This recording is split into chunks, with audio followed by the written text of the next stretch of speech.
Assalamualaikum warahmatullahi wabarakatuh. Selamat datang di Safir Semarak Virtual Ramadan Min 1 Temanggung tahun 1446 Hijriah. Alhamdulillah, wassalatu wassalamu ala asrofil anbiya'i wal mursalin wa ala alihi wa sahbihi wa barik wasallim ajma'in, amma ba'du. Pertama-tama, marilah kita panjatkan puja dan puji syukur atas kehadirat Allah yang telah memberikan rahmat hidayahnya sehingga kita dapat bertemu dalam acara Safir Min 1 Temanggung. Pada pertemuan kali ini, saya akan membawakan tema Al-Quran sebagai pedoman hidup.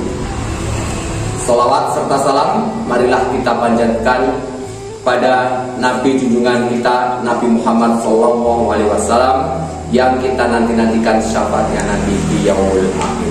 Para pemirsa Safir yang dirahmati Allah, Nabi Muhammad mendapatkan mukjizat yang besar, yaitu Al-Quran, yang diturunkan kepada Nabi Muhammad melalui perantara malaikat Jibril.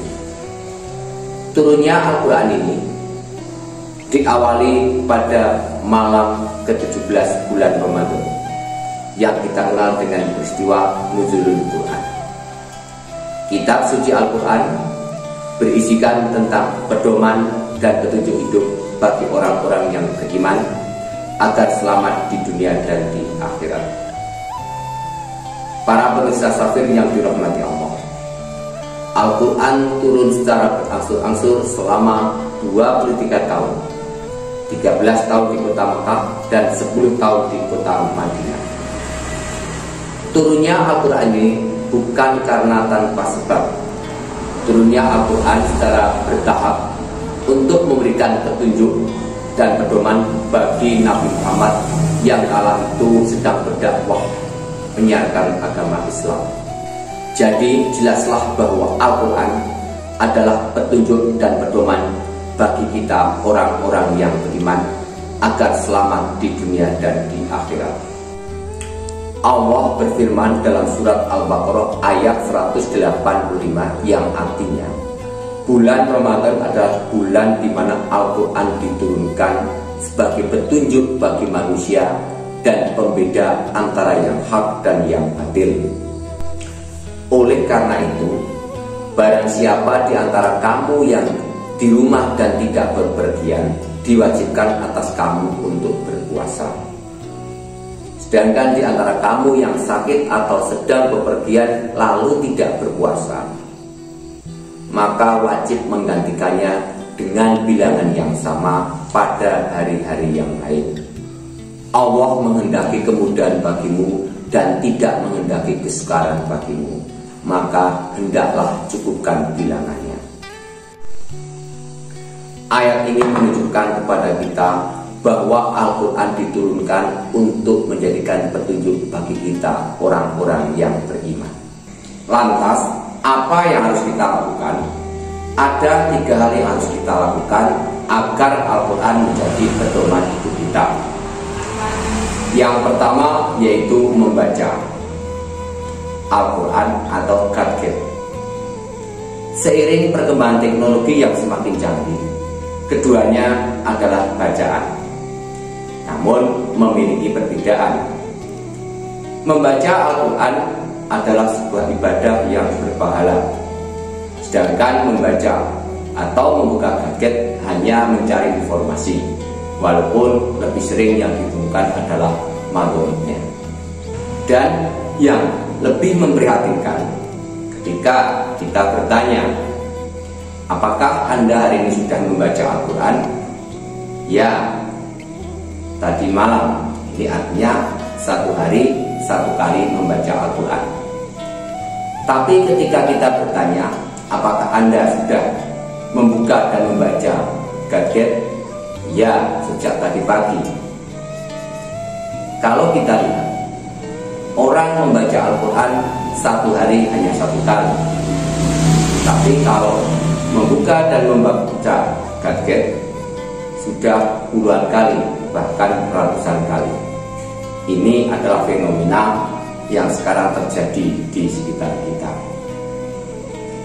Yang lebih miris lagi, ketika kita ke masjid atau musola, kita sering melihat Al-Quran hanya sebagai pajangan di lemari. Kita lihat banyak Al-Quran yang sudah lusuh karena termakan usia.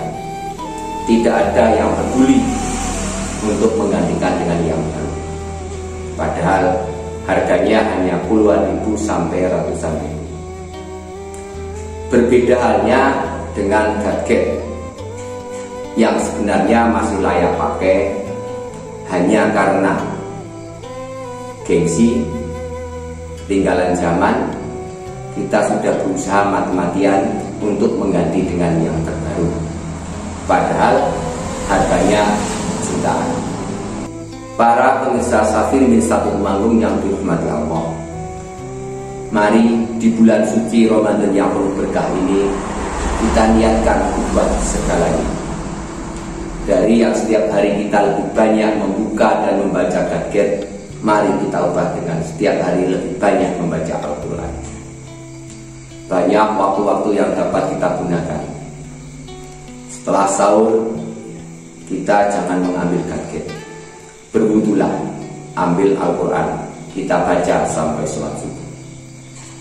Setelah asar, sambil menunggu berbuka puasa, mari kita berwudu, ambil Al-Quran, lalu kita baca. Terlebih malam setelah kita sholat tarawih, mari kita berbanyak membaca Al-Quran.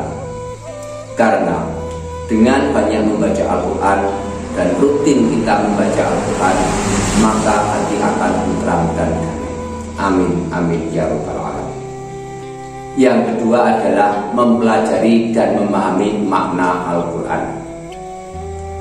Saat ini di bulan Ramadan yang penuh rahmat ini, banyak sekali majlis-majlis taklim atau majlis-majlis pengajian yang isinya menerangkan makna-makna yang terkandung di dalam Al-Quran. Mari kita datangi majlis-majlis tersebut, sehingga pengetahuan tentang makna Al-Quran semakin bertambah, yang niscaya akan menambah keimanan kita. Selanjutnya yang ketiga adalah mengamalkannya. Setelah kita membaca, mempelajari dan memahami Al-Quran, mari kita amalkan dalam kehidupan kita. Marilah senantiasa gerak langkah hidup kita berpedoman pada Al-Quran. Demikianlah yang dapat saya sampaikan, semoga memberi manfaat. Kurang dan lebihnya saya mohon maaf. Wassalamualaikum warahmatullahi wabarakatuh.